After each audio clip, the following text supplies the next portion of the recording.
A black woman walked into court. No lawyer, no allies, just the ghost of justice behind her. They laughed, misnamed her, tried to shrink her. But when she opened her mouth, silence hit like thunder. What she revealed didn't just shake the room. It cracked the foundation of everything they believed was untouchable. The gavel hadn't dropped yet, but the room already knew who was guilty. Not because of evidence, not because of truth, but because she was poor, black, and standing alone. Lana Mae Washington walked into that courtroom like she didn't belong. At least that's what they wanted her to feel. Her suit was secondhand, her shoes cracked, but her back? Straight. Her face? Steady. Because when they took everything else, she held on to one thing: her daughter. Across the room, the prosecutor, white, polished, practiced, smiled like a man who already won. "LaShonda Washington," he said. "Her name isn't LaShonda. It's Lana. But to the system, what's the difference? One more mother, one more case file, one more life they expect to lose. This isn't just a custody battle. This is a war between skin and silence. And today, silence is about to lose." The courtroom lights hummed low, casting a sterile glow on the cracked tile floor, like a place forgotten by time but still loyal to the machinery of judgment. The kind of room where truth comes second to protocol, and silence weighs heavier than guilt. That morning, when Lana Mae Washington walked in, no one stood, no one turned. But something shifted, something quiet and invisible, like the moment just before a storm breaks the heat. She wasn't a lawyer. She wasn't polished or practiced. She didn't carry a binder full of case law or wear a $1,000 suit. What she carried was older, heavier. It was the weight of being a black mother in America, where justice often comes last and dignity is the first thing stripped away. Her shoes were worn at the heels. Her jacket didn't quite match her skirt. Her hair was pulled back with the kind of care that says, "I'm not here to impress. I'm here to fight." In her arms, a file, thin but sacred. A few documents, a picture of her daughter, and a handwritten note folded twice. The one her little girl had left on her pillow that morning. "Win for me, Mom." Across the aisle, the prosecutor leaned into his chair, smug and certain. He wore his privilege like cologne, strong, expensive, and meant to leave a trace. When he mispronounced her name, called her LaShonda instead of Lana, it wasn't a slip. It was a message. That she didn't matter. That she was interchangeable. That the system had seen 1,000 women like her and would forget her just as quickly. But Lana didn't flinch, because she'd seen that look before. In grocery stores, at job interviews, in the eyes of teachers who called her daughter aggressive for raising her hand too high. She knew what it meant to be prejudged, mislabeled, erased before even speaking a word. What brought her here wasn't just a custody battle. It was a reckoning. A collision between truth and convenience, between class and color, between the written law and the unwritten rules. Her ex-husband's new wife, white, well-connected, all smiles in public, was fighting for full custody of Lana's daughter. The same woman who left the child with nannies while flying out for spa weekends. The same woman who thought love could be measured in brand names and private schools. And the court was listening. Because money speaks fluent legalese and skin color still whispers its own language behind closed doors. Lana wasn't supposed to win. She wasn't supposed to last 5 minutes in that courtroom. No attorney, no law degree, no fancy witnesses, just herself. And a daughter who needed her. But what Lana did have was memory. Memory of her own mother cleaning houses so she could learn to read. Memory of her cousin losing his children because he missed 2 court dates he couldn't afford to attend. Memory of every time someone told her to stay in her place, as if motherhood wasn't one of the highest places a person could stand. And on that morning, she stood, not loud, not angry, just unshakable. Her voice steady, her facts clear, her love undeniable. The court didn't see her coming. But by the time she was done, The room had changed. Even the judge, once smirking behind the bench, looked different. Not convinced yet, but listening. And that alone was a kind of miracle. Because the truth is, this wasn't a courtroom scene. It was America. One woman's story, yes, but also all of ours. About how easily we misname people, misjudge them, replace justice with expedience. About how we decide who gets to be believed and who must beg for the right to be heard. And that's what makes this story worth telling. Not because it's rare, but because it isn't. Because it mirrors 100 stories happening quietly in counties no one Googles. Because it reminds us that justice is never automatic. It's demanded, earned, fought for. So before you look away, before you change the channel or scroll past, ask yourself, what if this were your daughter, your courtroom, your skin? And don't forget to subscribe to our Hub Stories 2 channel, and then stay, because the story hasn't even begun yet. The first blow didn't come from the courtroom.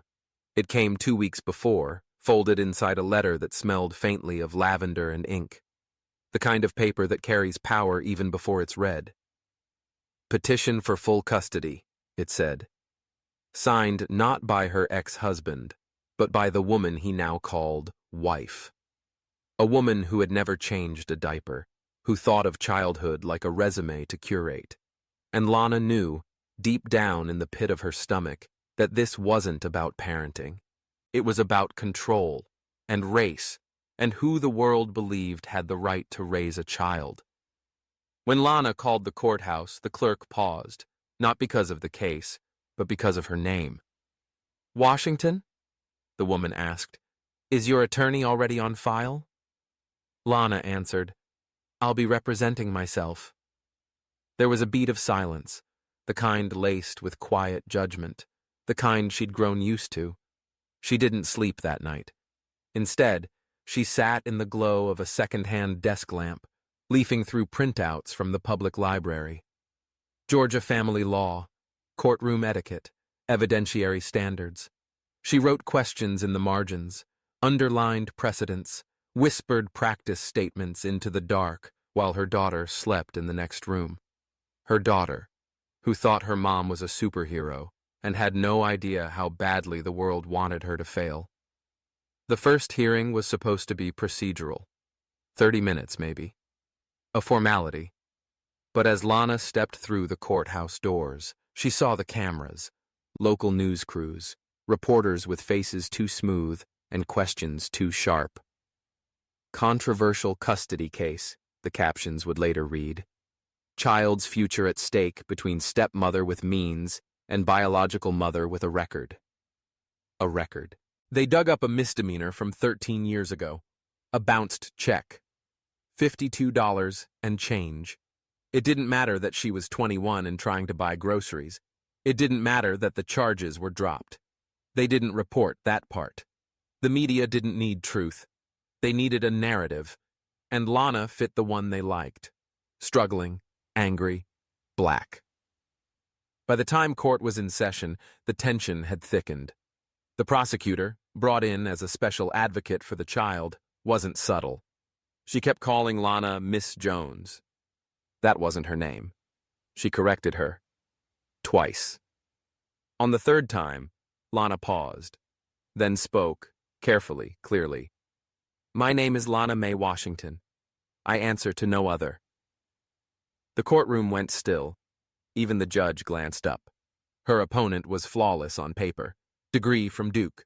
Married into a prominent family. She volunteered at a dog shelter, donated to arts foundations, and spoke about her commitment to community.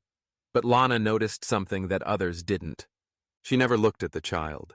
Never once used her name in court. Only said, the minor.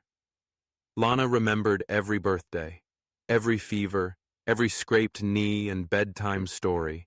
She didn't need spreadsheets or school brochures. She had memories.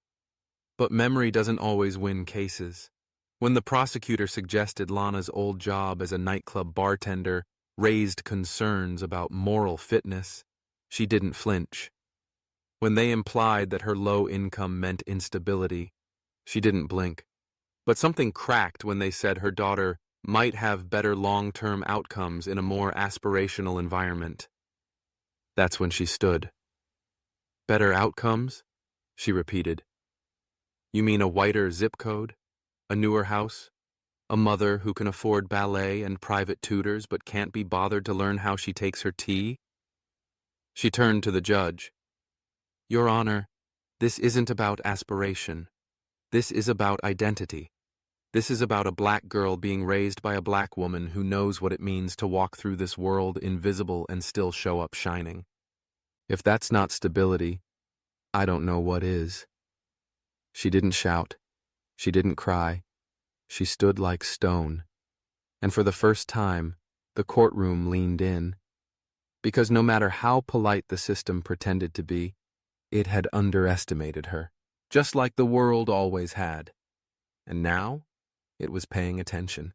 The day Lana returned to court, it rained like the sky was finally tired of pretending it wasn't watching.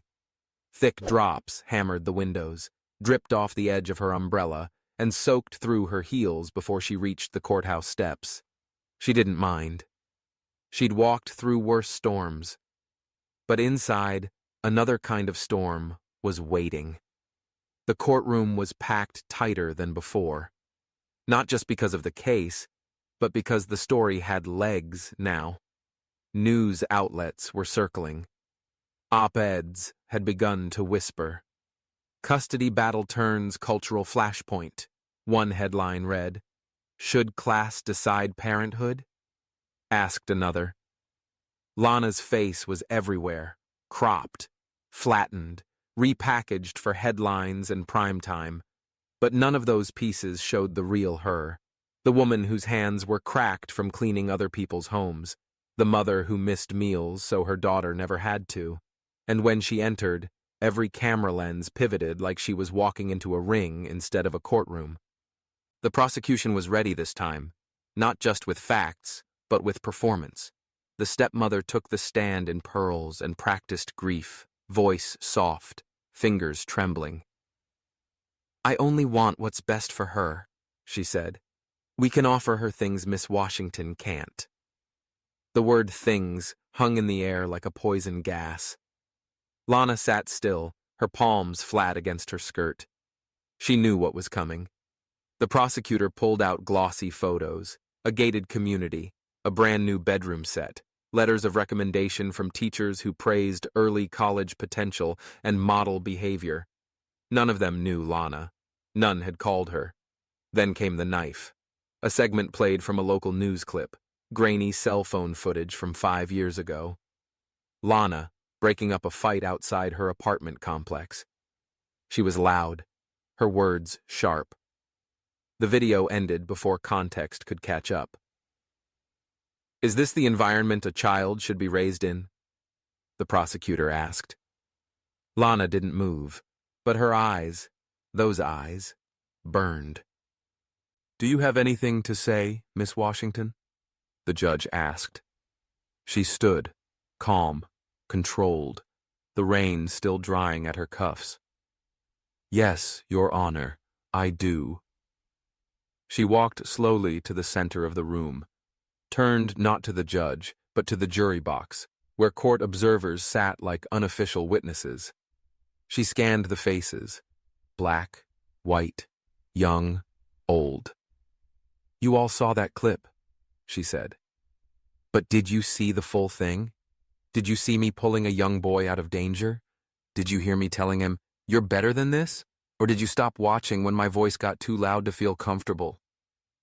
She turned to the judge. You asked about the environment I raise my daughter in. Let me tell you, I raise her in honesty, in discipline, in dignity.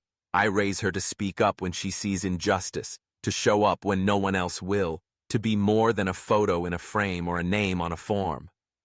The room quieted. Even the prosecutor stopped flipping papers. You say I can't give her things. You're right. I can't buy her a house in a zip code where people don't get pulled over just for driving. I can't enroll her in ballet classes with gold-trimmed mirrors. But I give her something that matters more. The truth. The pride of knowing where she comes from. the strength to stand even when the ground shakes. Then she did something no one expected.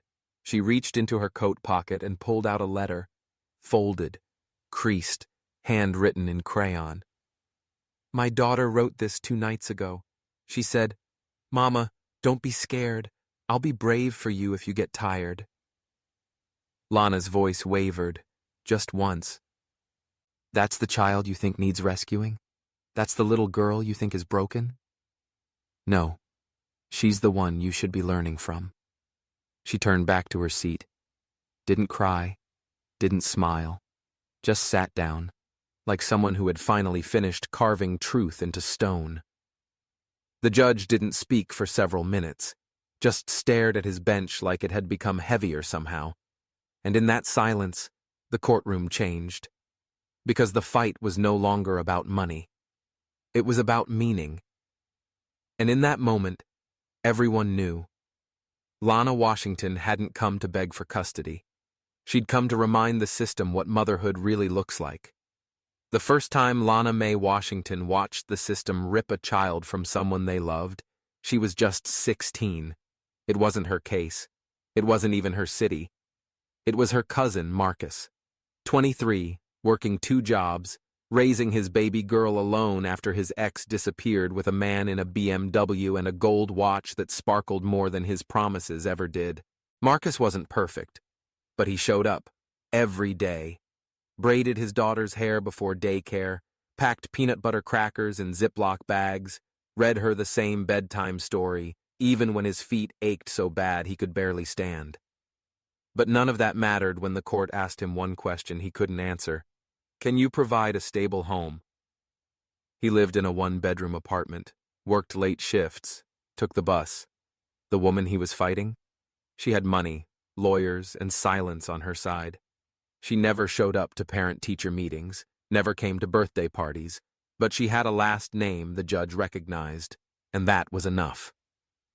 Lana sat in the back row that day, watching a man who'd done everything right in a world that counted his skin and salary against him.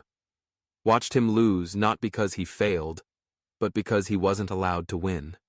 Watched him whisper, "Be good," as his daughter was led away, crying into a woman's arms she barely remembered.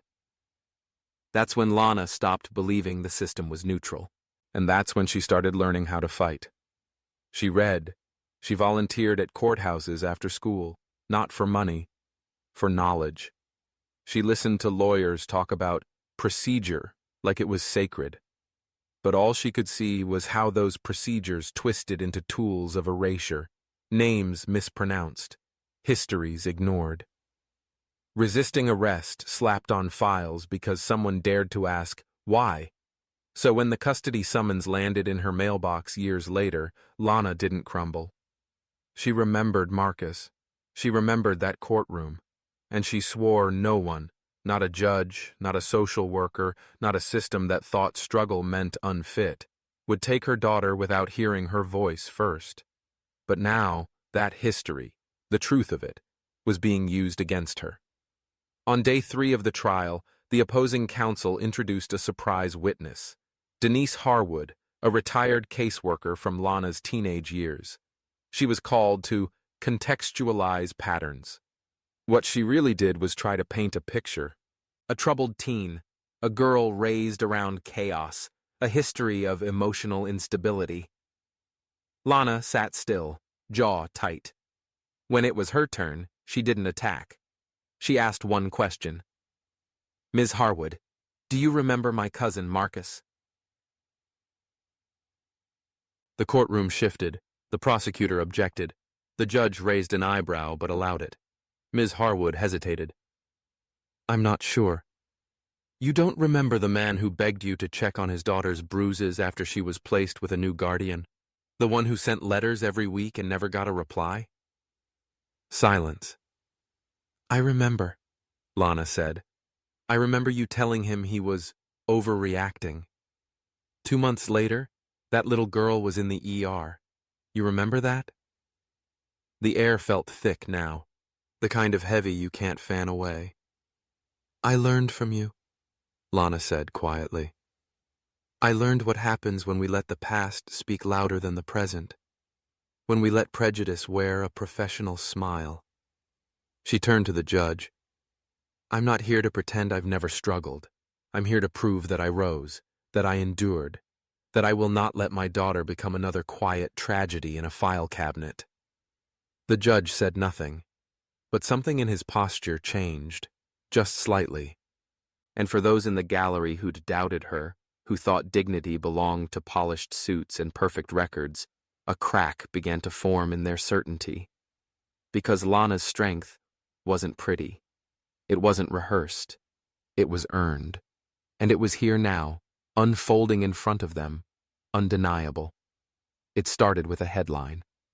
Unfit mother or master manipulator. That's how the first major outlet framed it. A glossy thumbnail of Lana Mae Washington, cropped mid-sentence, mid-blink, beneath a bold caption designed to provoke clicks, not clarity. The article called her volatile, referenced past instability, and questioned the emotional health of her child under her care. No mention of the years she spent working 3 jobs. No mention of her spotless CPS record. No quotes from her neighbors, her daughter's teachers, or the pediatrician who once called her one of the most attentive parents I've ever met. The story spread fast. Cable news picked it up next. Then social media. Comment sections swelled with venom. Some users posted memes mocking her courtroom suit. Others speculated about what we're not being told. And then came the old photos. Lana in her 20s, hair dyed bright, laughing with friends outside a nightclub. Context erased. Meaning twisted. Another thread declared, "No way a woman like this should raise a child." She saw it all. Not because she went looking, but because the moment she turned on her phone, her life was staring back at her through a stranger's lens. That same night, a segment aired on a local affiliate. Custody case turns controversial. The footage showed her speaking in court, then quickly cut to an interview with the stepmother, framed in soft lighting with a well-tended garden behind her. "We're not trying to take anything from her," the woman said gently. "We just want to provide stability, a real future." No mention of the child support she never paid. No mention of the nanny who did the actual caregiving. Lana sat in her kitchen, eyes fixed on the screen as the story played out like fiction. Only she was the villain. Her daughter slept in the next room, unaware that her mother's name had become a weapon. Then came the worst of it. A tabloid published a special report digging into Lana's past employment. They found an old record from a private escorting service she worked for during college. Legal, confidential, and years buried. But now it was national news. The hidden life of Lana Washington, it read. She felt something crack inside. Not from shame. She'd lived that chapter, survived it, fought like hell to move forward. But because now, the thing she had tried hardest to protect, her dignity, was being paraded for sport. By morning, protest signs started to appear, not in anger at her, but in anger for her. A retired black nurse named Ms. Eleanor stood outside the courthouse steps holding a cardboard sign that read, "Dignity is not a luxury." A group of teachers from her daughter's school released a statement. "Ms. Washington is a caring, responsible mother. We support her." And then, something unexpected happened. An open letter appeared in the Sunday edition of the Chicago Tribune, signed by over 50 black women across professions, lawyers, doctors, educators, clergy. The title read, "We know her, because we are her."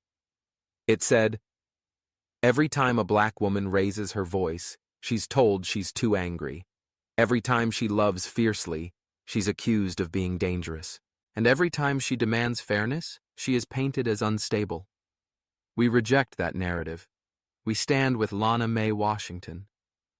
Lana read it once, then again. Her hands shook, not with fear this time, but with the feeling of something rare and powerful, being seen. She didn't ask for this spotlight. She didn't want to be a symbol. But if they were going to drag her into the light, she would not go quietly. That week, when reporters asked her for a statement, she gave one. She stood on the same courthouse steps where Marcus once lost everything, her voice clear and unscripted. I am not perfect. I am not polished, but I am present.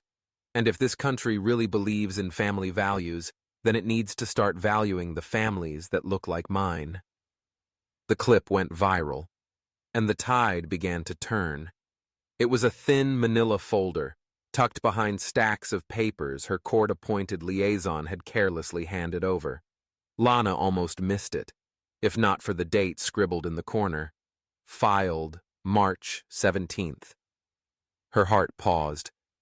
That was 2 weeks before the case even opened, before she was formally notified, before she even had a chance to speak. Curious, she opened it. Inside, a notarized letter of recommendation, on official letterhead, from a private therapist she had never met. It claimed her daughter, Ania, suffered from emotional confusion due to maternal instability and would be better off in a dual-income home with clearer boundaries. Lana froze. None of this was real. Not the therapist, not the sessions, not the diagnosis. She read the signature again. Dr. Leslie Vorn. Then she checked the Illinois State Psychology Board registry. No such doctor, no such license number. Her hand began to tremble, not from fear this time, but fury. This wasn't just bias. This was fraud.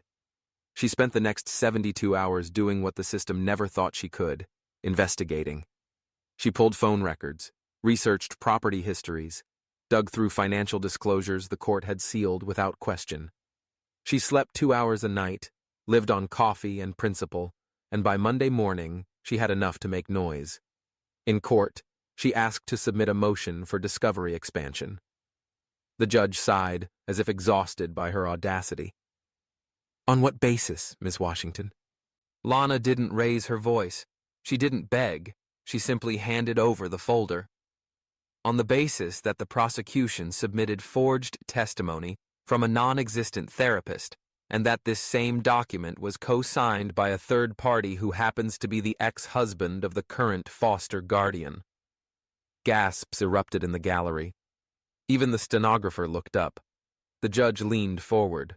Do you have proof of this? Lana nodded. I traced the address listed on the recommendation.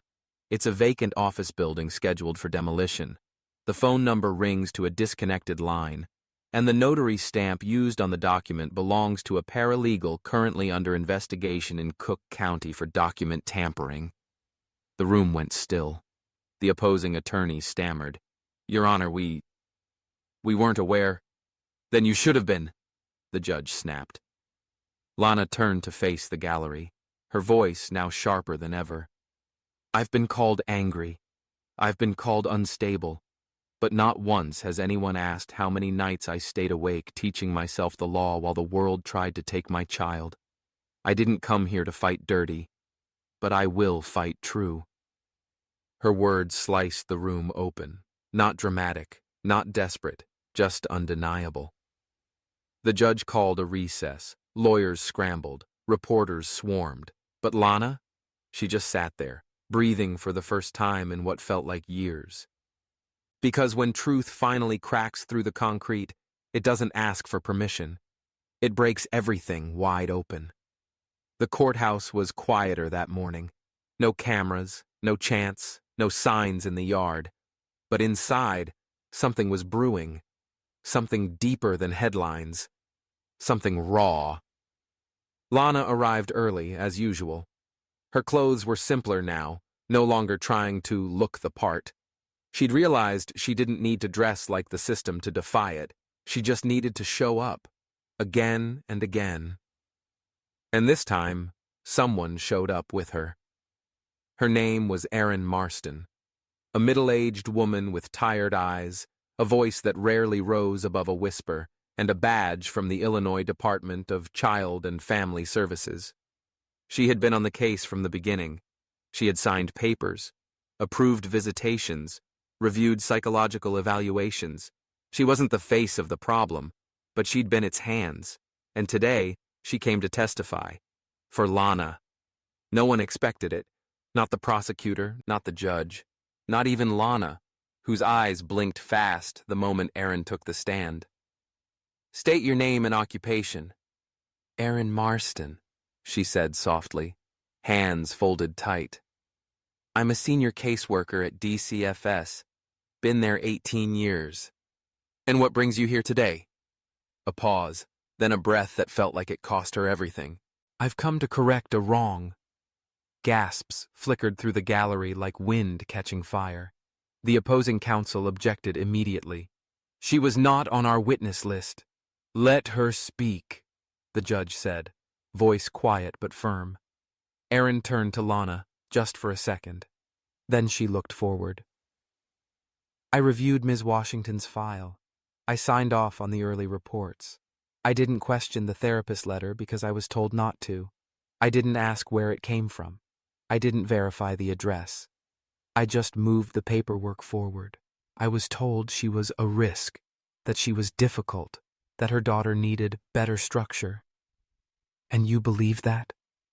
"I didn't check," Aaron whispered. "That's worse." Silence stretched. Then Aaron dropped the real weight. "I found emails, internal ones, from our department to the guardian's private attorney, about fast-tracking custody, about ensuring a clean court narrative. One email read, and I quote, 'The mother's background is a liability. Use it.'" The courtroom erupted. The judge banged the gavel. Reporters typed like their fingers were on fire. The opposing lawyer turned pale. Lana didn't cry.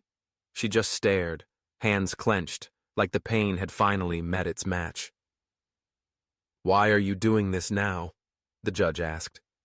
Aaron's voice cracked. "Because she's not the first mother I failed. But I damn well want her to be the last." And just like that, the courtroom changed. It wasn't just a case anymore. It was a reckoning. For every single mother called unstable because she raised her voice. For every family torn apart not by law, but by perception. For every caseworker too scared, too tired, or too trapped to speak. Lana turned slightly in her chair, not to the crowd, not to the cameras, but to her daughter, sitting quietly in the back, hands wrapped around her knees. Ania smiled, and in that moment, Lana knew they were going to win. Not just the case, but the narrative. Because when the silence breaks, it doesn't echo. It roars. It was the kind of apology no one expected. Not on cable news. Not at 7:00 p.m. Not from Vanessa Klein, a name synonymous with polished bias wrapped in evening wear. 2 weeks earlier, she'd called Lana a chaotic figure, prone to emotional outbursts, and nodded solemnly as panelists discussed the pattern of instability among single black mothers in urban America. She did it the way certain professionals do, not yelling, not slandering, just suggesting, gently poisoning the well. But now, she sat under the same lights, staring straight into the lens with a stack of correction papers in her lap. "My name is Vanessa Klein," she began, "and I got it wrong." No music, no graphics, just her voice, shaken but steady. "We covered the custody battle of Lana Mae Washington, and in doing so, we relied on unverified reports, partial documents, and commentary rooted more in assumption than fact. We contributed to a narrative that dehumanized a woman fighting to keep her child, and we did so without full context, without balance, and without pause." People across Chicago stopped mid-dinner. In South Shore, a retired teacher turned up the volume. In Evanston, a grandmother told her visiting grandson, "Quiet, baby. Listen to this." And in Bronzeville, Lana sat in silence on her living room floor, barefoot, watching history bend. Klein continued, "Recent court testimony and verified documents have revealed systemic failures, forged records, and a coordinated attempt to discredit Ms. Washington. We now know that some of our sources were compromised, and while I can't undo the harm caused, I can acknowledge it.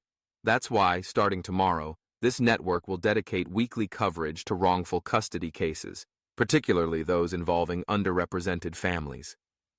There was no applause, no studio audience, but across neighborhoods, emails were written, calls were made, and the ratings line the next day showed something rare: trust rising. At the courthouse, the atmosphere changed. What once felt like a formality now carried tension, like the system itself was on trial. The judge began arriving early. He no longer smirked when Lana spoke.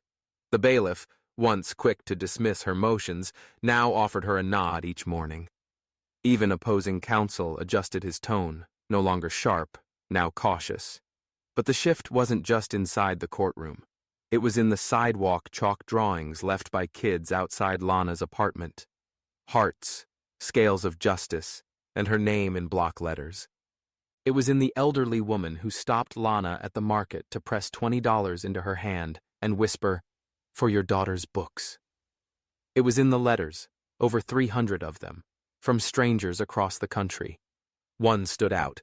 A Vietnam veteran from Ohio wrote, "You reminded me of my mother, who never raised her voice but never let anyone take her boys either. I believed the news at first. I see clearer now. Keep going." Lana read that letter twice. Then she put it in her daughter's backpack right behind the math workbook and said, "This is proof, baby. Proof that one voice can shake the ground." Still, not everyone changed.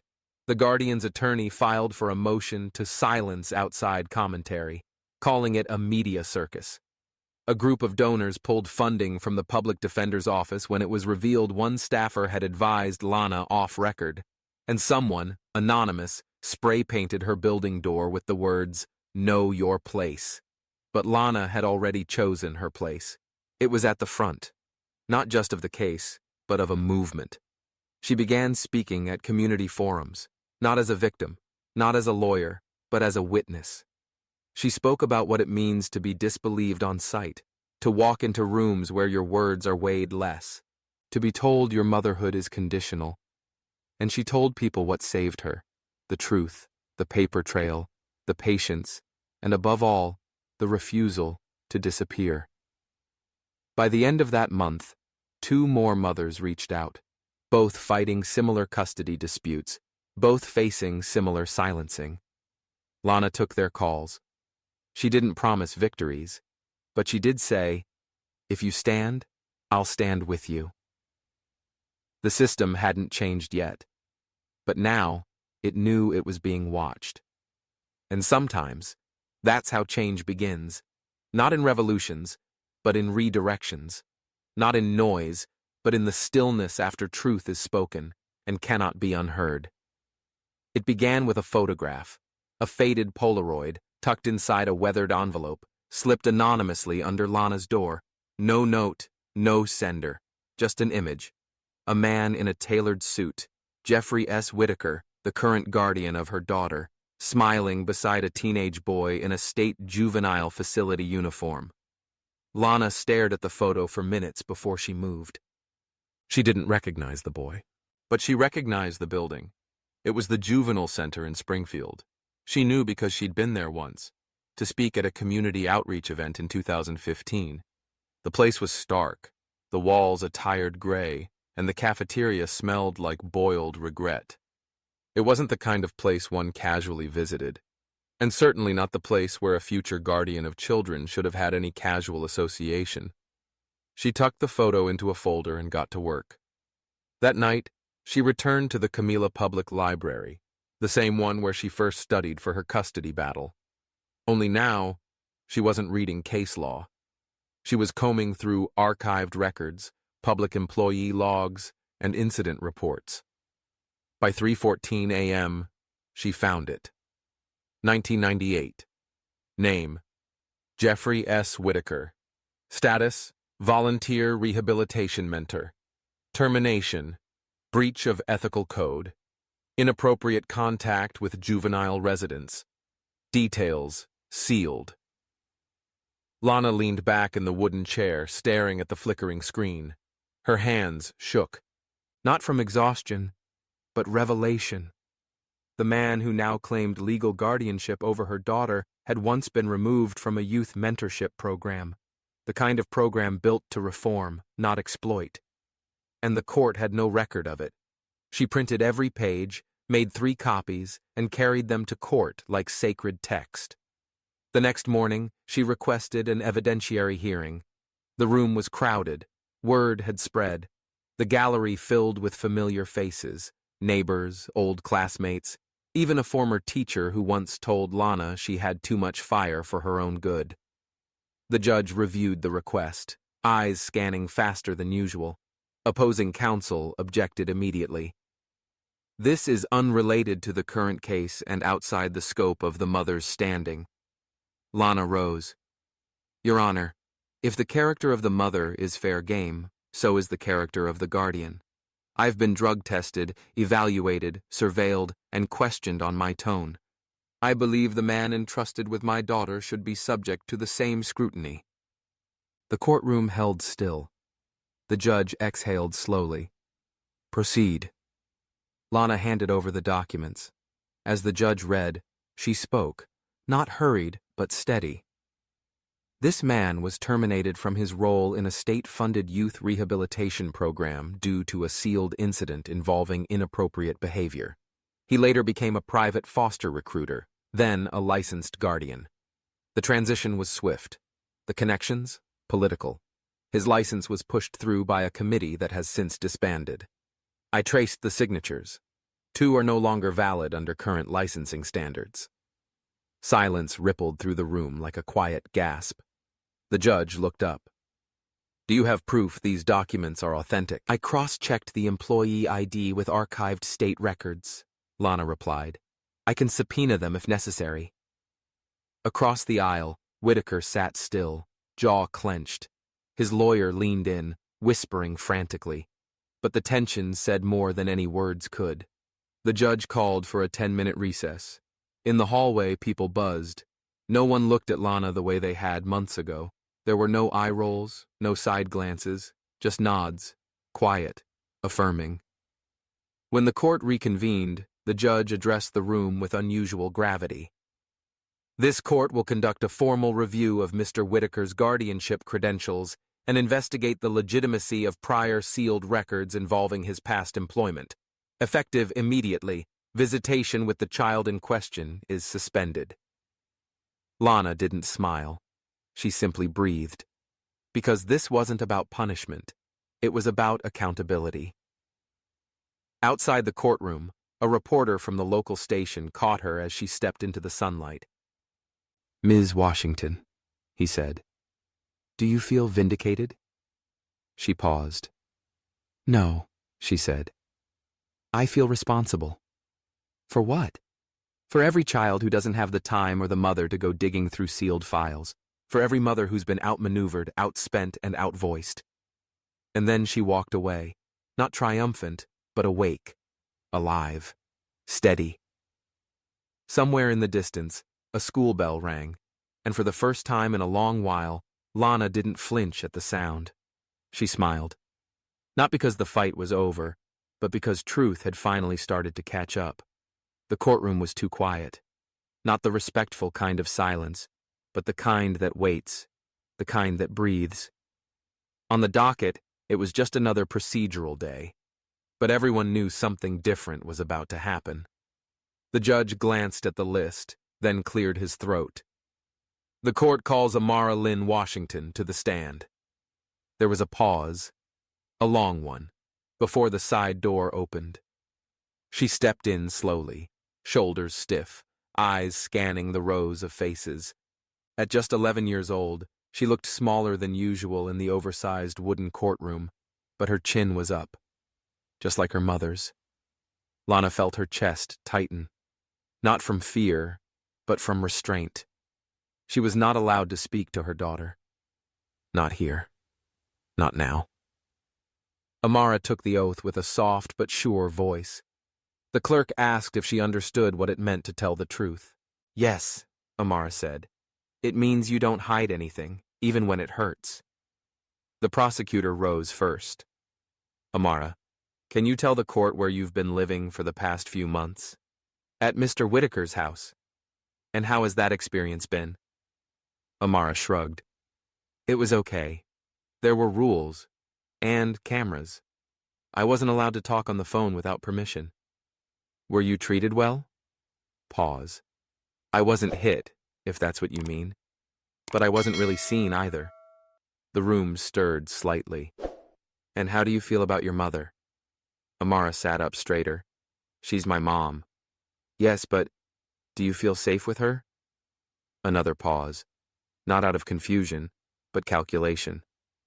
I feel known with her, Amara said. I feel like I matter. The prosecutor stiffened.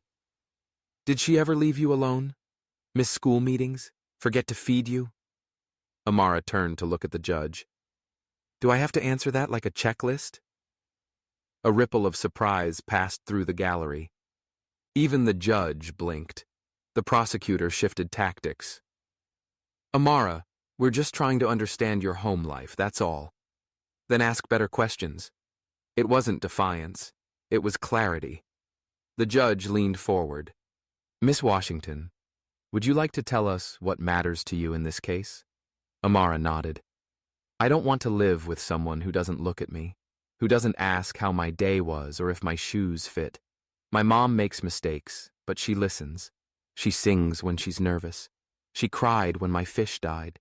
She showed me how to write letters to people who didn't believe in us. I don't want a guardian. I want her. Lana pressed her palm to her chest. Her eyes welled, but she didn't break. The courtroom was still. Even the stenographer stopped typing for a beat. The prosecutor stood again. But your mother had outbursts in court. She was emotional. Doesn't that scare you? Amara looked him dead in the eye. No, it means she cares. People who feel nothing scare me more. A few jurors leaned in, visibly moved. The judge scribbled something down, then looked at Amara one last time. If you had to decide where you live tomorrow, what would you want? Amara didn't hesitate. I'd want to go home, to the place that smells like cinnamon and old notebooks, to the person who waited for me even when the whole world said not to. A tear rolled down Lana's cheek. She didn't wipe it away. After Amara stepped down, the courtroom sat in stunned quiet. And in that silence, something shifted. Not legally, not yet, but emotionally.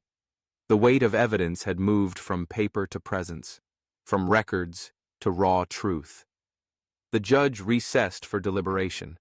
When he returned 45 minutes later, he cleared his throat and adjusted his robe. The court finds in favor of the biological mother, Lana Mae Washington. Custody is hereby reinstated effective immediately. Visitation rights for Mr. Whitaker are revoked pending further investigation. The gavel struck wood. It was done. Lana stood slowly, afraid it might be a dream that would dissolve if she moved too quickly. But Amara ran straight into her arms before doubt could find them. Outside, the news cameras waited. But inside, time stood still, for a mother and her child, finally whole again. In the days that followed the ruling, something strange began to happen in Camila. People started talking, not in the usual hushed, polite way that small towns favor, but openly, urgently, in grocery store aisles and church parking lots. At the barber shop, they weren't talking about football or the mayor's latest blunder. They were talking about Lana Mae Washington and her daughter, about truth, injustice, and what it really means to protect a child. Some called it a miracle. Others called it long overdue. But no one called it simple. Because when the gavel fell that day, it didn't just hand a little girl back to her mother. It cracked something open. A quiet but dangerous truth. The system wasn't broken. It was built this way. It had taken a working-class black woman, standing alone, to prove what generations had whispered, that being right wasn't enough unless you had the power to be heard. And now that she'd been heard, people had questions. The local news ran a short segment. Then a regional affiliate picked it up. Within a week, an investigative reporter from Atlanta drove down in a rental car and asked for an interview. Lana declined at first. She wasn't interested in becoming a symbol. But when Amara asked, "What if this helps someone else's mom?" she agreed. The piece aired on a Sunday evening. It showed Lana sitting at the edge of her sofa, holding the same file folder that had nearly torn her apart. She spoke calmly, without bitterness. She didn't name names. She didn't assign blame.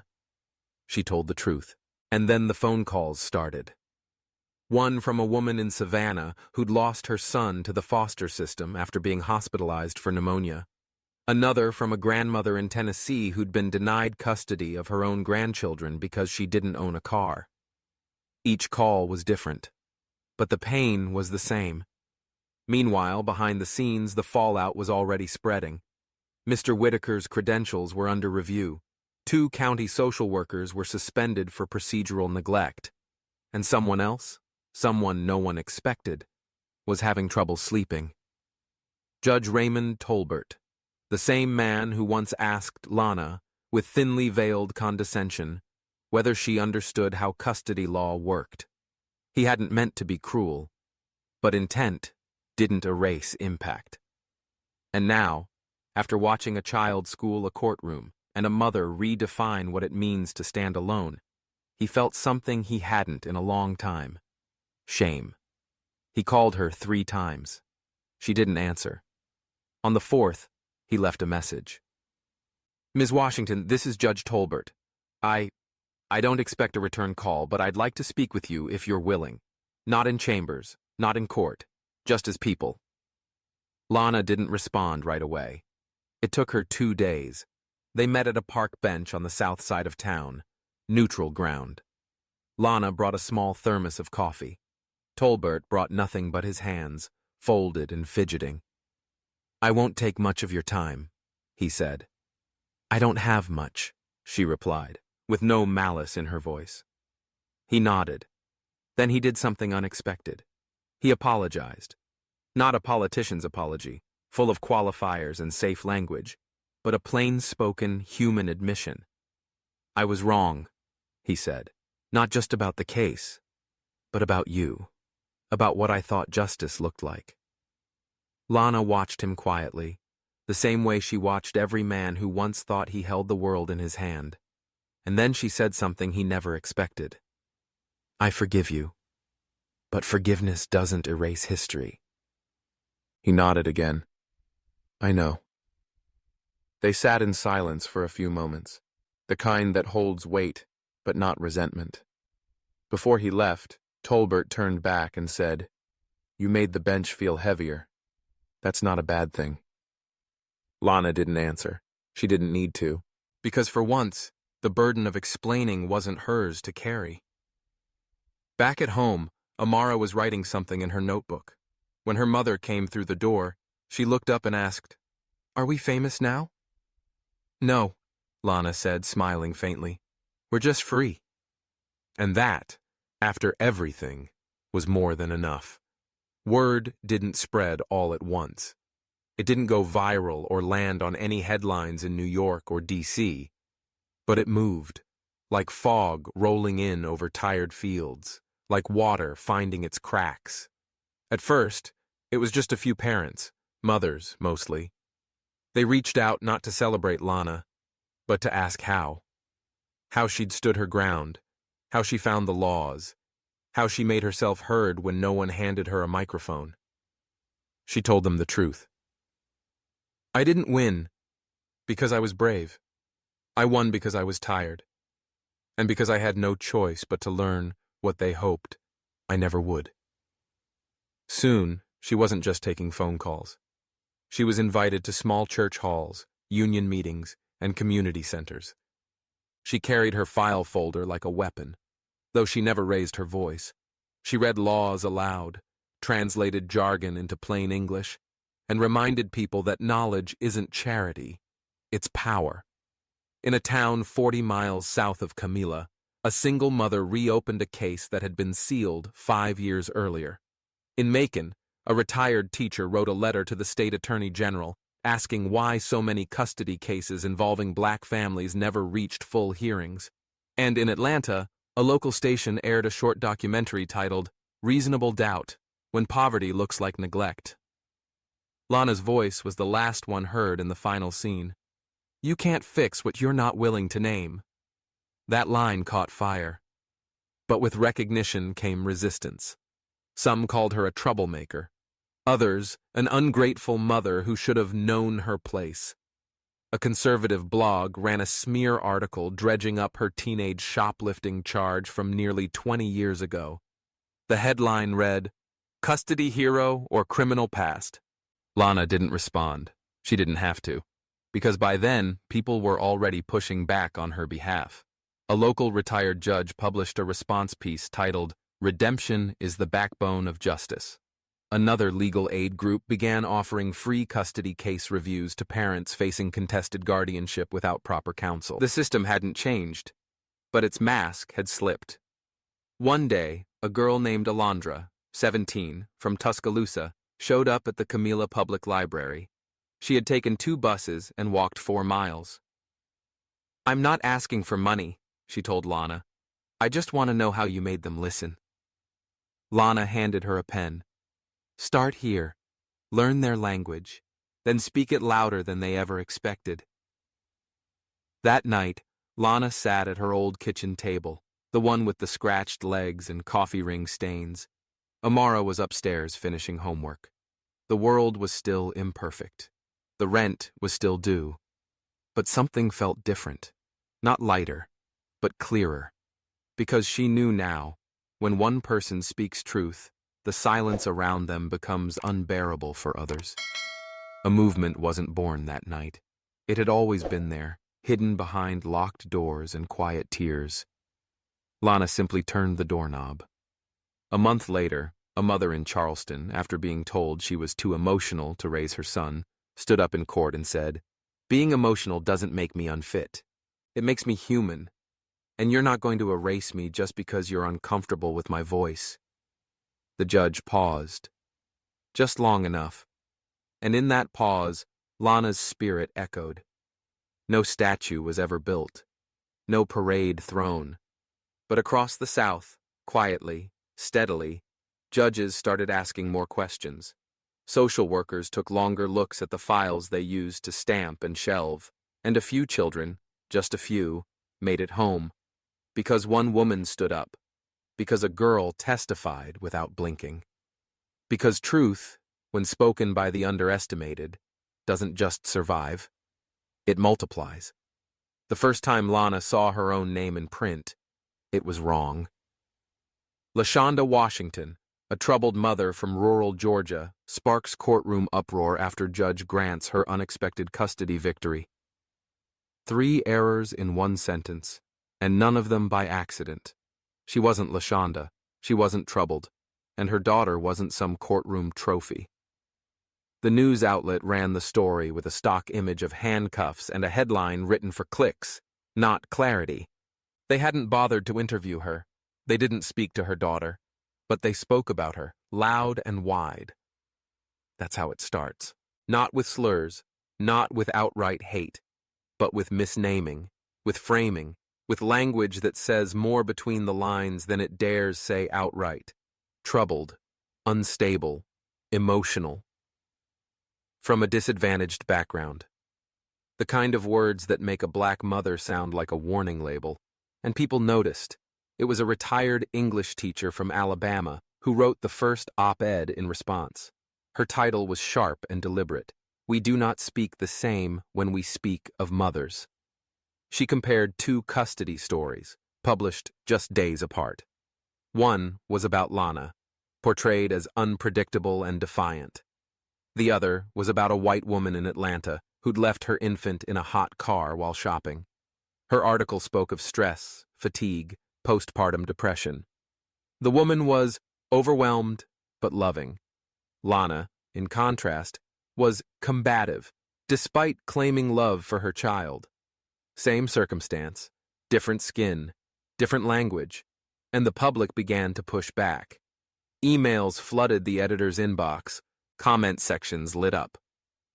On a Tuesday afternoon, a small crowd gathered outside the news station's headquarters, holding signs that read, "Tell the whole story," and "We are not your ratings." The editor issued a statement, carefully worded, dry, corporate. It said they regret any confusion caused by the article. But people weren't confused. They were tired. Because for decades the media had turned black pain into crime statistics and white pain into tragedy. Because it had taken Lana's courtroom victory and dressed it in suspicion. And because the public, for once, refused to look away. Other reporters took notice.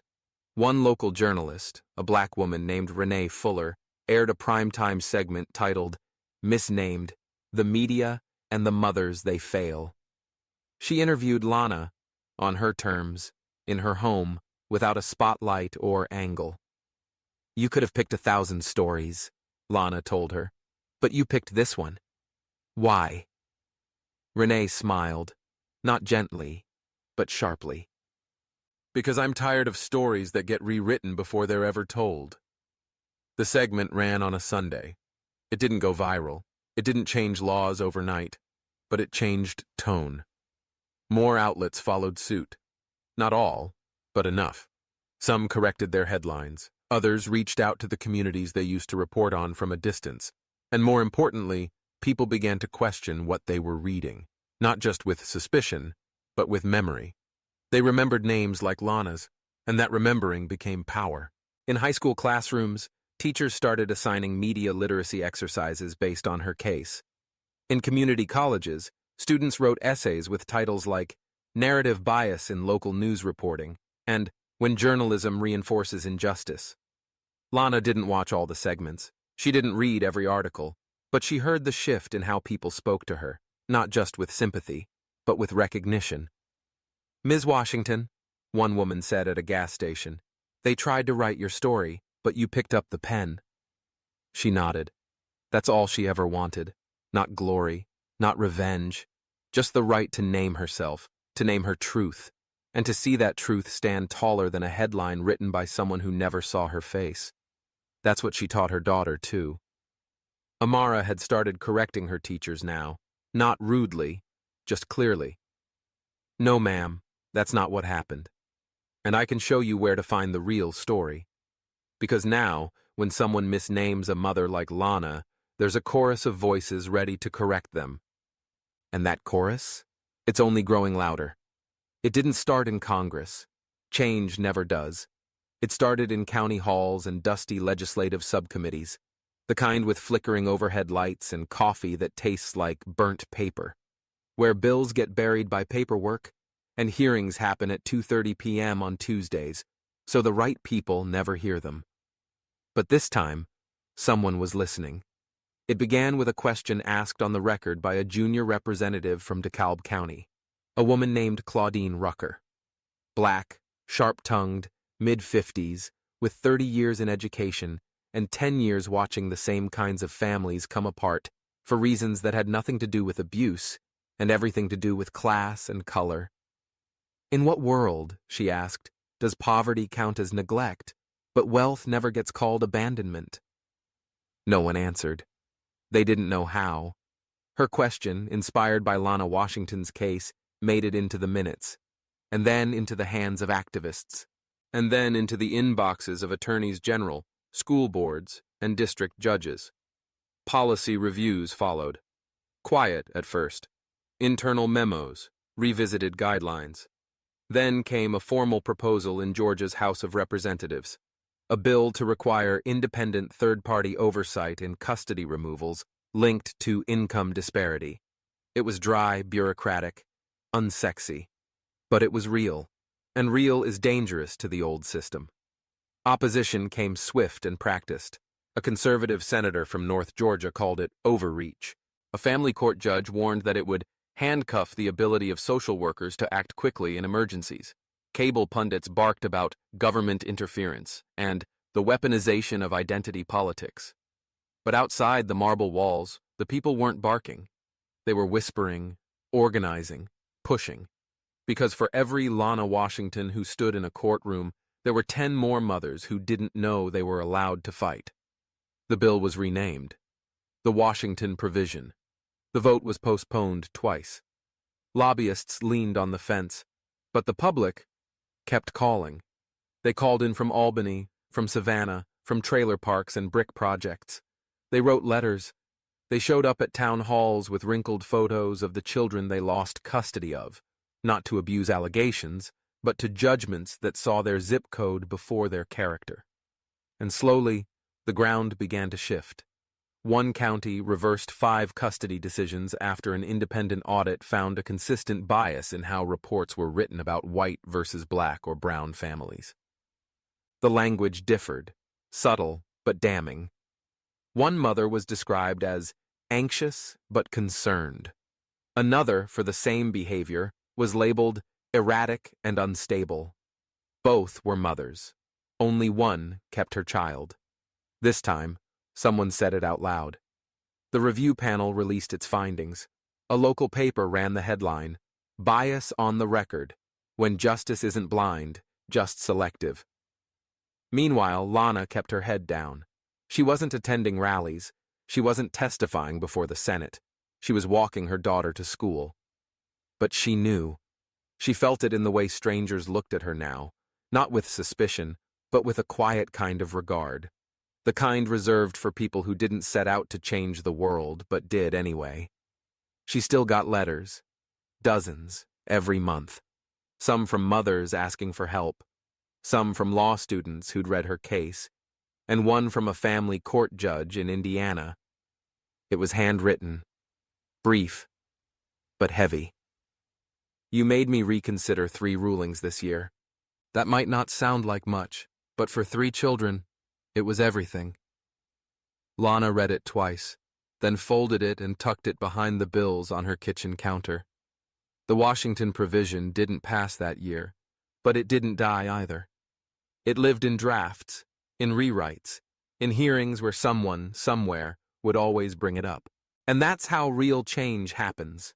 Not by storm, not by applause, but by the persistence of one undeniable story.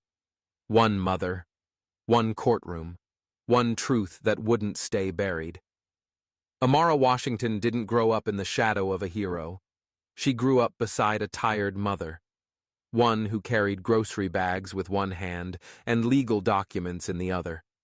One who came home not to applause, but to dishes, light bills, and the scent of fried onions in the air. But Amara noticed everything. She noticed how people looked at her mother differently after the court case, not with shame anymore, but something else. Like respect, but with a hint of fear. As if they'd finally realized that the quiet ones remember everything. Amara learned young that the world wasn't fair. Not because her mother told her, but because her science teacher once praised her for being well-spoken, because her classmate whispered, "You're not like the other black girls." Because she knew when she wore her hair natural, the assistant principal watched her harder in the hallway. By the time she was 16, Amara had already read every one of her mother's court documents, not out of curiosity, out of duty. One evening, she stood at the same kitchen counter where her mother had once prepared closing arguments. She laid out a community proposal, typed, spell-checked, bound. It was for a mentorship program. Not just tutoring, she explained, but guidance, emotional space, a place where black girls don't have to explain themselves just to exist. Lana listened, then nodded. The torch had been passed, not with ceremony, but in silence, like it often is in families that survive. The first meeting of the program drew 6 girls, the second, 14. By the end of the semester, 22 girls packed into the public library each Wednesday, not just to be helped, but to help each other. Amara called the group the table, because in her words, if they won't make room for us at theirs, we'll build our own. But the real test came when a freshman, quiet, brilliant, scared, showed up crying one day. Her father had been arrested for a theft he didn't commit. The police said it was a misunderstanding, but he was still in holding, still in an orange jumpsuit, and still a black man in a white system. Amara didn't run to her mother for advice.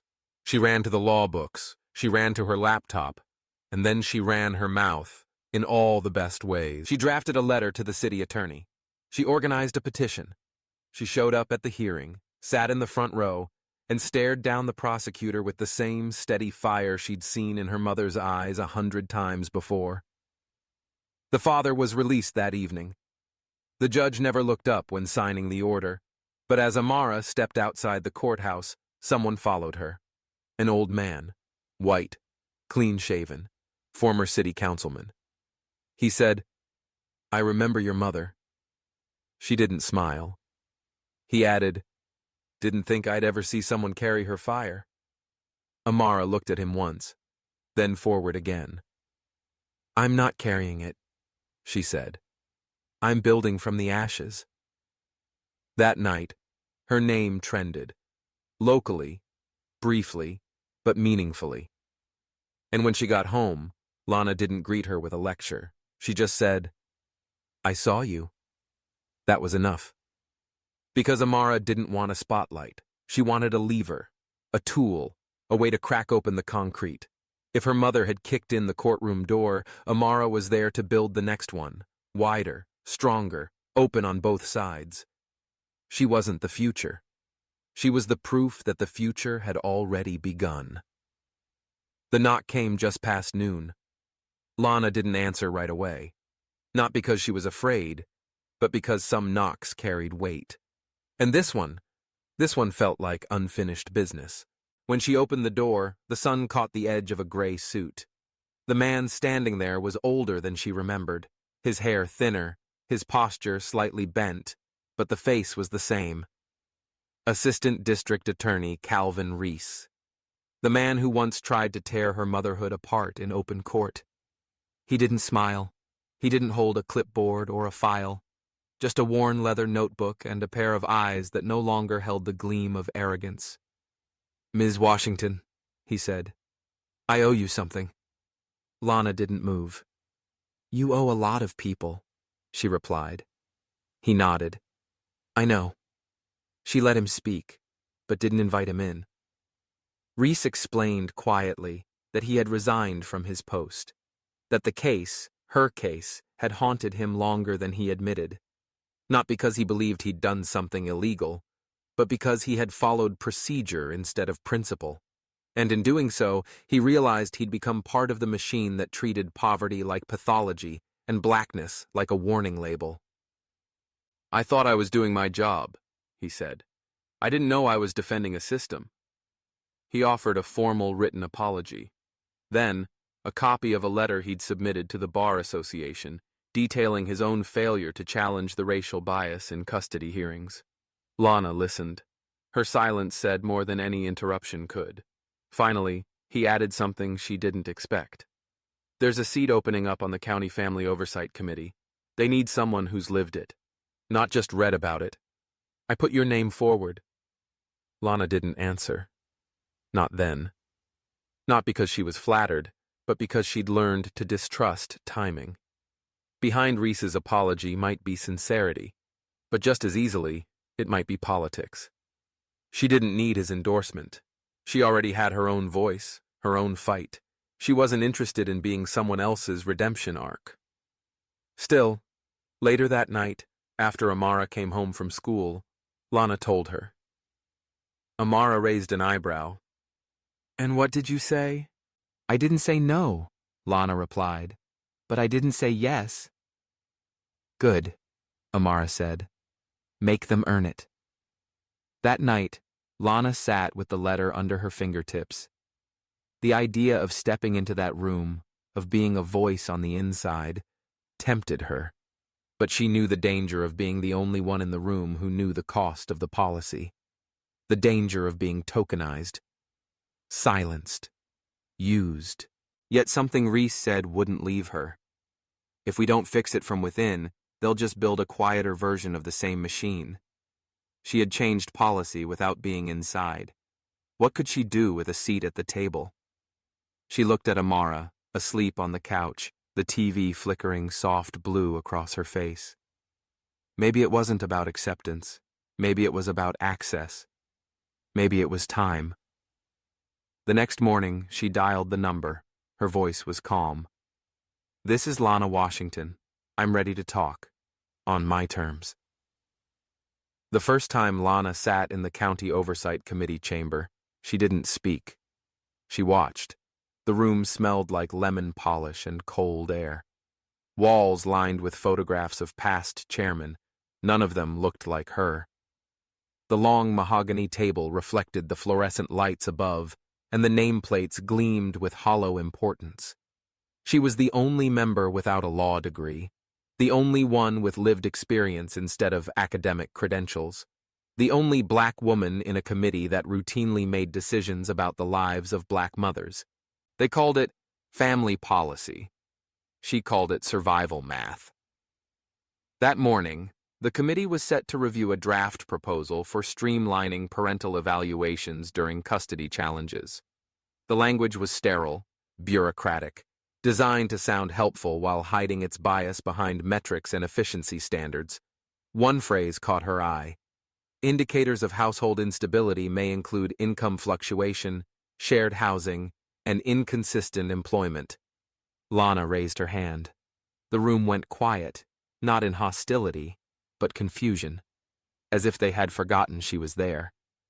"Yes, Ms. Washington?" the chair asked, eyebrows raised. "I just want clarity," Lana said, folding her hands.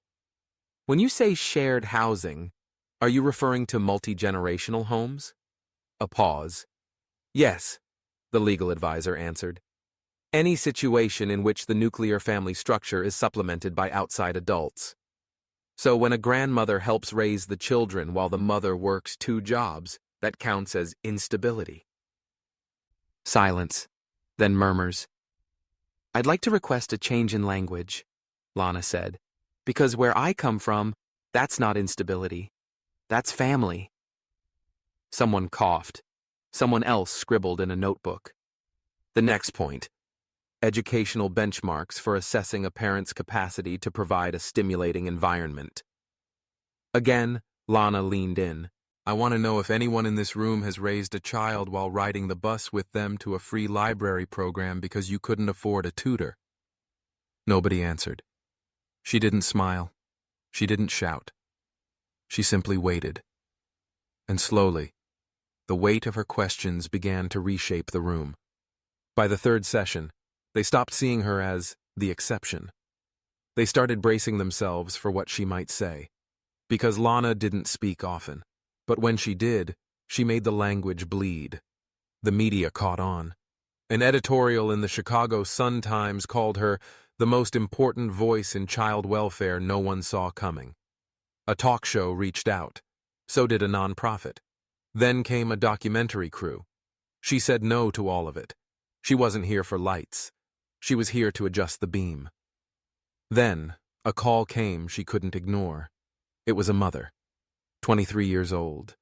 No college degree. 2 children under 5. Her son had been removed after an anonymous report that her apartment had roaches. She had appealed, but her hearing was denied. No one had listened.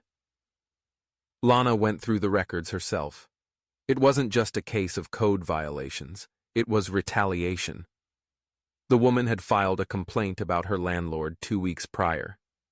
The removal order had followed days later. Lana brought it before the committee. "This is what happens when poverty is mistaken for neglect," she said, holding the file aloft. "When you ignore the difference, you criminalize survival." The room fell into stillness. That day, the committee voted to suspend removals triggered by unverified anonymous reports. A small change. But for that mother, it was everything. Later that evening, as Lana walked to her car under the orange city light, she thought of her old courtroom. The fluorescent buzz, the tired judge, the lawyer who mispronounced her name. She thought of the night she stood alone. Now she was alone in a different way, not because no one believed her, but because they finally did. And that was heavier than she'd expected. In her car, she sat in silence, not tired, not triumphant, just clear. Change didn't come in waves. It came in stubborn drops, quiet, steady, relentless. She would be the drop, one that cracked stone. The camera crews came after the second policy shift. By then, Lana had already rewritten 2 major clauses in the county's family review code and blocked 3 removals triggered by racial profiling. Word traveled fast, faster than she was ready for. What began as a quiet nod in community meetings became articles, op-eds. A headline in the Tribune called her the mother Chicago didn't know it needed. Lana hated it. Not because she didn't believe in the work, she did, but because something in the coverage felt too neat. The TV anchors talked about her like she was a symbol, a triumph, a phoenix rising from systemic injustice. And while the poetic spin was flattering, it missed the point. She wasn't a legend. She was tired. And truth be told, she wasn't interested in being anyone's redemption story. Still, the spotlight came, with all its seductive promises. Interview requests from public radio, a panel invitation from a Harvard symposium, even a call from a major documentary producer based in New York. He wanted to capture the spirit of Lana's rise. Rise? She had scoffed, putting the phone down mid-sentence. This wasn't a rise. It was a crawl through concrete, on elbows and hope, with every inch earned in silence. Then came the article that twisted the knife. A lifestyle blog published a profile titled, "From Food Stamps to Family Hero, How One Black Mom Beat the Odds." It included a staged photo she'd never approved, cropped from a committee hearing. The writer had called her work inspiring proof that if you work hard enough, the system works.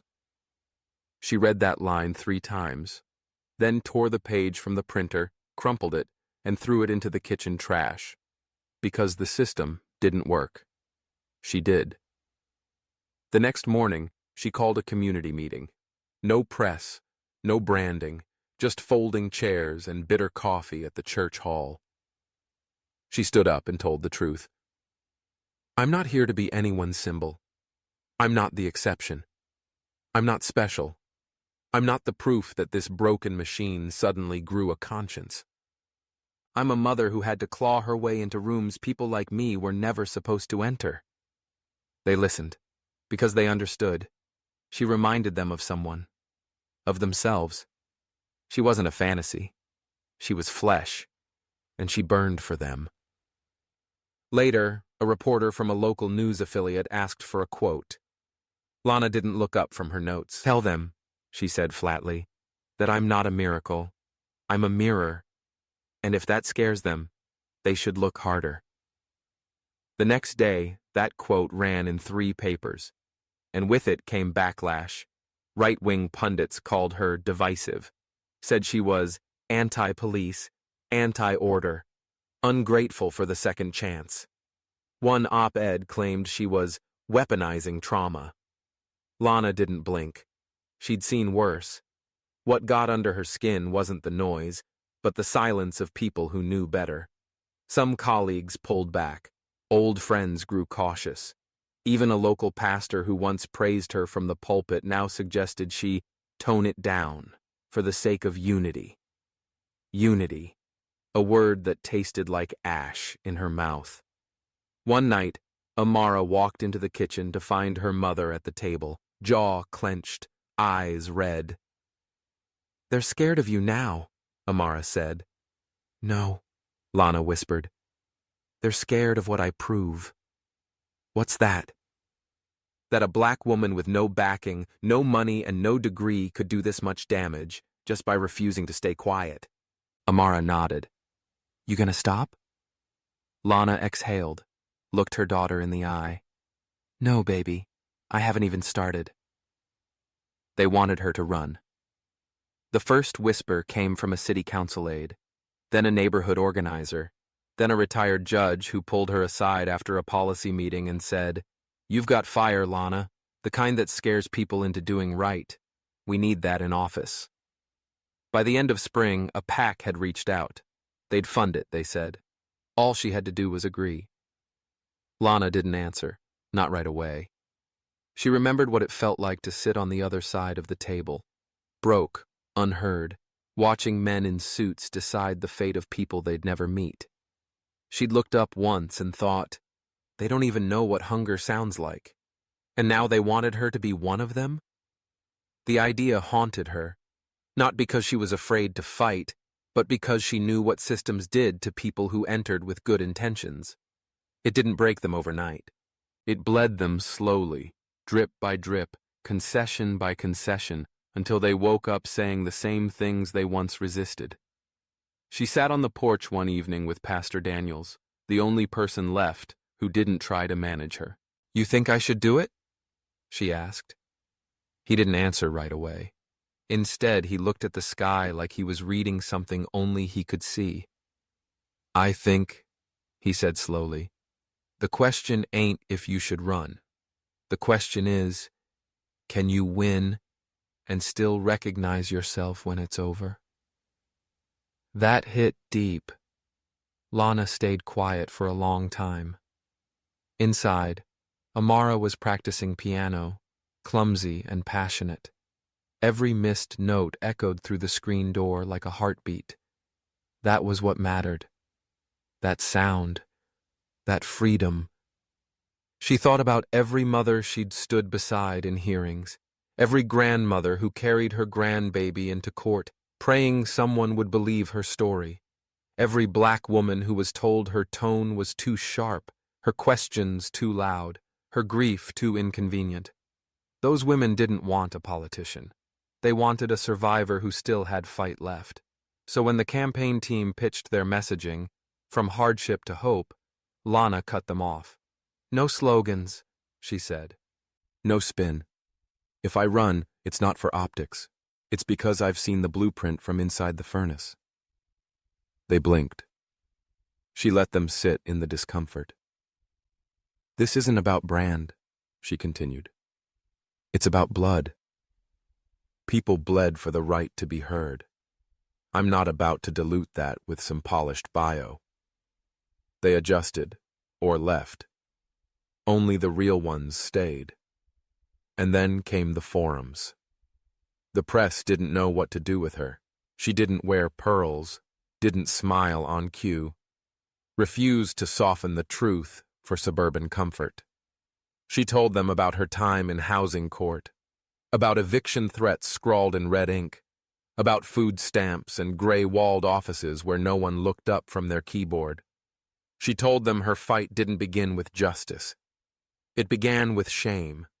The shame of asking for help and being treated like a thief. The shame of knowing you're right, but lacking the language to prove it. That shame had a purpose now. She turned it into policy. One night, during a televised debate, her opponent, a seasoned councilman in a tailored suit, leaned back and said, "With all due respect, Ms. Washington, this job is about balance. It's about knowing when to compromise." She smiled for the first time on camera. "Compromise is a tool," she said, "but when the scales have been rigged for decades, balance isn't neutral. It's complicity." The moderator tried to cut her off, but the crowd erupted. A wave of applause, loud and long, carrying every voice that had never made it past the front steps of City Hall. Afterward, Amara hugged her so hard she almost couldn't breathe. "You're doing it," the girl whispered. Lana didn't answer. Not yet. There were still ballots to be cast, still hands to shake, doors to knock, bridges to build. But in that moment, she believed something she hadn't dared believe before. This wasn't a detour from her fight. It was the next battlefield, and she was ready. The attack didn't come through a headline. It came through a whisper, strategic, poisonous, designed to infect before anyone knew the source. It started in barbershops, coffee counters, pews. A photo, grainy and dark, surfaced online. Then came the caption, "Lana Washington, before she was a hero." It was her, 18 years younger, eyes hollow, skin pale under harsh light. The image was from the intake file, when she'd been arrested in Cook County for alleged obstruction. She hadn't told anyone, not even Amara. Lana had spent one night in jail after trying to stop a social worker from forcibly removing her cousin's newborn. There'd been yelling, arms raised, not in violence, but desperation. The charge hadn't stuck, but the file remained. Quiet. Archived. Now it was plastered across social media with the words, "Can we really trust someone like this with our city's future?" The timing was no coincidence. Her opponent was slipping in the polls. His donor list had shrunk, and he needed fire. What he didn't expect was that Lana wouldn't run from the flames. The next morning, she held a press conference. No PR team, no suit, just Lana, standing in front of the old courthouse steps, same ones where she'd once sat, shaking in fear, praying for a system she didn't understand to show mercy. She looked directly at the cameras and spoke. "Yes, that's me in the photo," she said.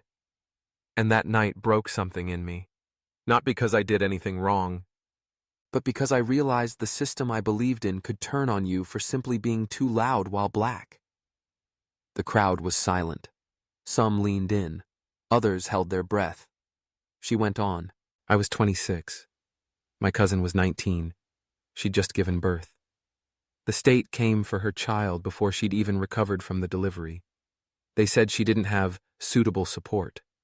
That meant we were poor. That meant we were black. That meant we didn't count." She paused. "I raised my voice. I refused to let that baby disappear without a fight. For that, they took me in." Her eyes swept the crowd. "They thought that photo would shame me. But it's proof. Proof of how long I've been fighting. Proof that I know this system not from headlines, but from handcuffs." The silence cracked. First one clap, then another, then a roar. The backlash that had been intended to finish her ended up awakening something deeper. Old wounds, yes, but also old loyalty. Men from the South Side who remembered her walking door to door after school board meetings. Women who had once sat next to her in courtrooms, praying over custody cases with eyes swollen from crying. They remembered. They showed up. In the days that followed, her campaign office filled with new volunteers. Veterans, retired teachers. A group of formerly incarcerated fathers formed their own coalition. Dads for Lana. But the most powerful moment came from Amara. The night the story broke, the girl had said nothing, just watched, absorbed. But after the press conference, she climbed into her mother's lap, something she hadn't done in years, and whispered, "They can't break you. They can't even touch you." Lana wrapped her arms around her daughter and held on tight, not because she felt strong, but because she knew why she couldn't stop. The campaign trail grew sharper. Every debate now opened with questions about criminal history and temperament. But Lana had learned not to flinch. She responded with grace and precision. "My record is public. My past is not a liability. It's my qualification." The line stuck. By the end of the month, local papers stopped referring to her as controversial. They started calling her formidable. Behind closed doors, the old guard shifted in their seats. Because they'd seen this story before, just never with a woman like her in the center. This wasn't a scandal. This was a reckoning. The night before the final debate, everything nearly burned down. It was after 11:17 p.m. when Lana's campaign manager called her, his voice shaky, breath caught between fear and fury. The office had been torched. Flames still smoldered when she arrived. Police tape fluttered in the wind like some cruel celebration. The air reeked of ash and accusation. The fire department called it suspicious. Lana didn't need a formal report to understand. This wasn't a coincidence. It was a warning. Inside the wreckage, scorched flyers lay half-buried beneath soot-covered beams. A framed photo of Lana and Amara, once hung above the reception desk, now sat cracked in half, Her daughter's smile sliced clean through the middle. And yet, when the fire marshal offered to clear the scene for the morning debate, Lana shook her head. "No," she said. "Leave it. Let them see what we're up against." The next day, Lana arrived at the debate in the same outfit she'd worn the night of the press conference. No makeup, hair pulled back, eyes hard with resolve. Her opponent, Councilman Remy Caldwell, stood beneath perfect lighting, his suit pressed, tie flawless, smile professionally calibrated. He looked her up and down and said, loud enough for the moderators to hear, "Rough night, Ms. Washington?" She didn't blink. "Just another chapter." The room was packed. Church leaders, former cops, activists, old money donors, and everyday people who had lived the headlines others only read. The moderator opened with condolences for the arson, then pivoted quickly. "We'll begin with public safety. Councilman Caldwell, your plan?" Remy launched into polished talking points. Data, investments, community trust. A buzzword stew with no soul. Then came Lana. "My office was set on fire last night," she said, clear and steady. No one was hurt, but something was lost. Not just paper or property. What burned was the illusion that progress is safe. Murmurs stirred, cameras panned. "You want to talk about public safety?" she continued. "Let's start with what we mean by safe. Is it the feeling some people get when they see police on every corner? Or the feeling others get when they know no one's coming to help them?" She stepped forward, voice still calm. "I grew up in a neighborhood where the loudest sirens came after the damage was done. I've held mothers whose children were buried before they ever learned to read. Don't talk to me about safety unless you're willing to talk about dignity." Caldwell tried to interrupt. Lana didn't let him. "You say I'm not qualified," she went on. "You point to my past like it disqualifies me. But I say this. You can't fix what you've never felt. And you can't serve a people you've never sat with." Silence. She turned to the moderator. "Let me be clear. If someone burned my office down thinking they could scare me out of this race, they've clearly never met the women who raised me." The crowd stirred. Some stood. Some cried. Even Caldwell looked shaken now, as if the strategy had backfired. Because it had. That night, every local station replayed her words.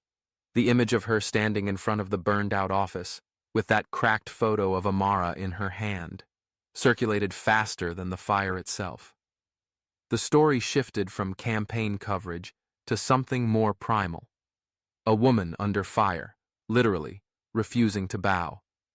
But what the public didn't see was what happened after.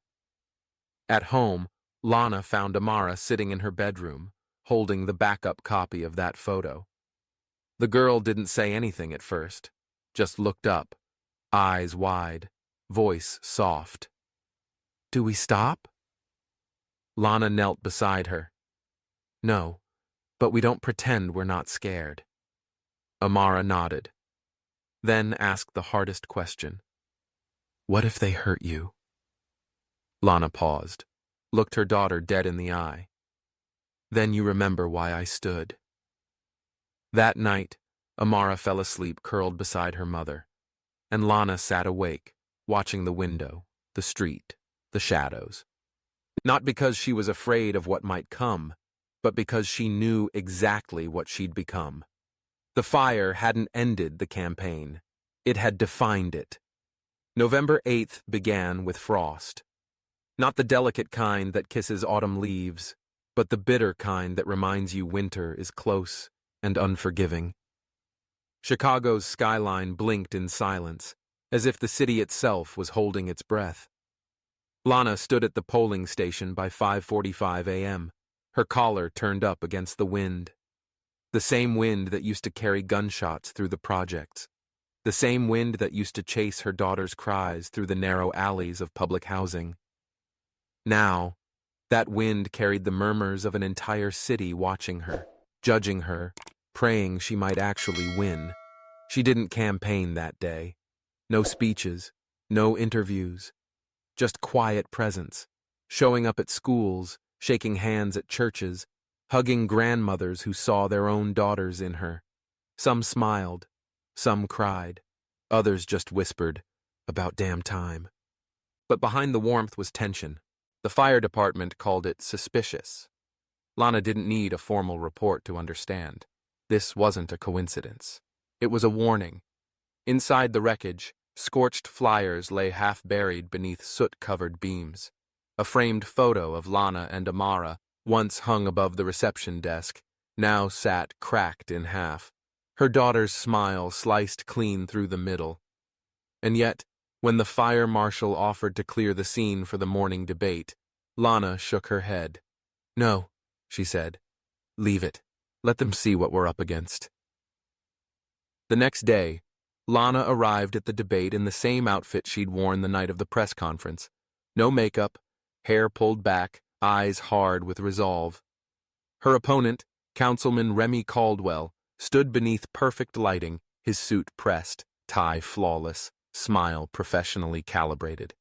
He looked her up and down and said, loud enough for the moderators to hear, "Rough night, Ms. Washington?" She didn't blink. Just another chapter. The room was packed. Church leaders, former cops, activists, old money donors, and everyday people who had lived the headlines others only read. The moderator opened with condolences for the arson, then pivoted quickly. "We'll begin with public safety. Councilman Caldwell, your plan?" Remy launched into polished talking points. Data, investments, community trust. A buzzword stew with no soul. Then came Lana. "My office was set on fire last night," she said, clear and steady. "No one was hurt, but something was lost, not just paper or property. What burned was the illusion that progress is safe." Murmurs stirred, cameras panned. "You want to talk about public safety?" she continued. "Let's start with what we mean by safe. Is it the feeling some people get when they see police on every corner? Or the feeling others get when they know no one's coming to help them?" She stepped forward, voice still calm.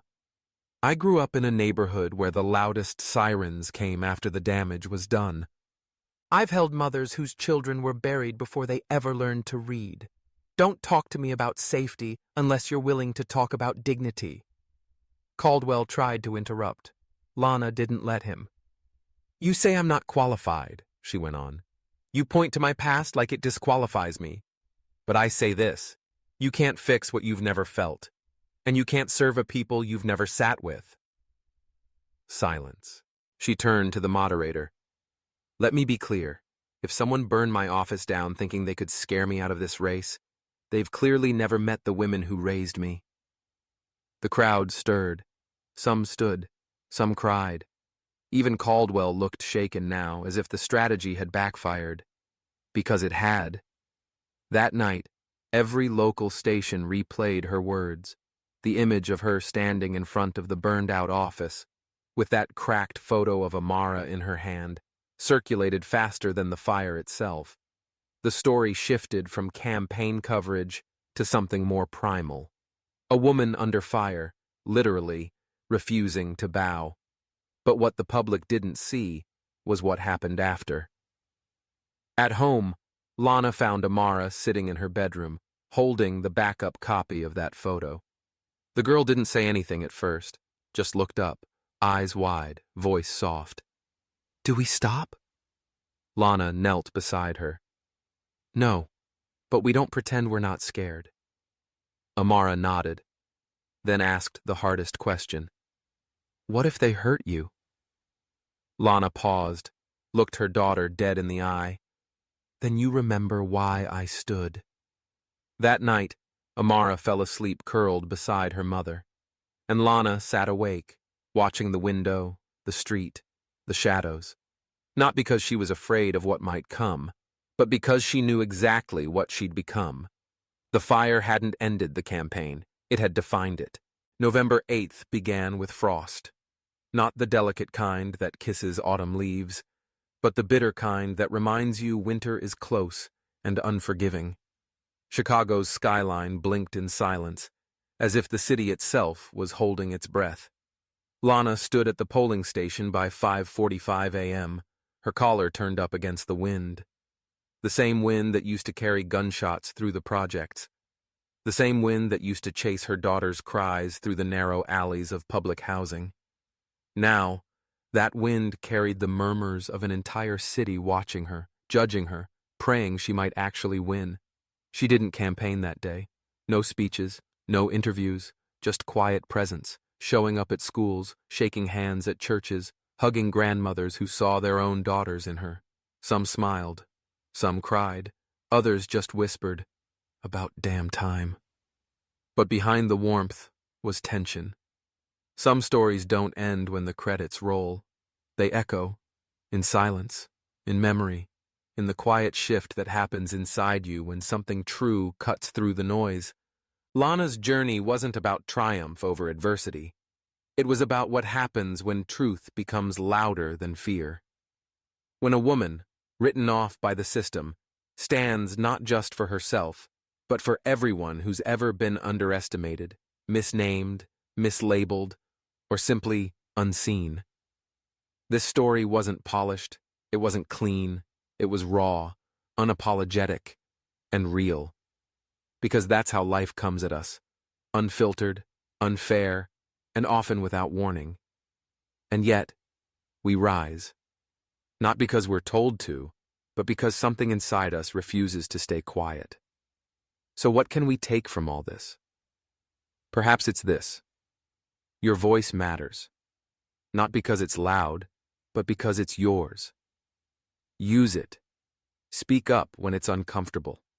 Stand firm when it's easier to sit down. And most importantly, believe in something, deeply enough to fight for it, even when nobody's watching. If this story made you feel something, anything, don't let that feeling go to waste. Pass it on. Let someone else feel it too. And while you're here, don't forget hit the subscribe to our channel, where real stories still matter. Stories that aren't just told, they're lived. Stories that remind us of who we are, and more importantly, who we still have the power to become. If this made you think, if it made you pause, we'd love to hear your thoughts in the comments. Was there a moment that struck you? A truth that mirrored your own? Or maybe, just maybe, a piece of hope you didn't know you needed? There's more where this came from, so stay with us. Dive into our other stories. Carry their lessons with you. Let them move through you like a quiet revolution. Thank you for listening. We'll see you in the next videos.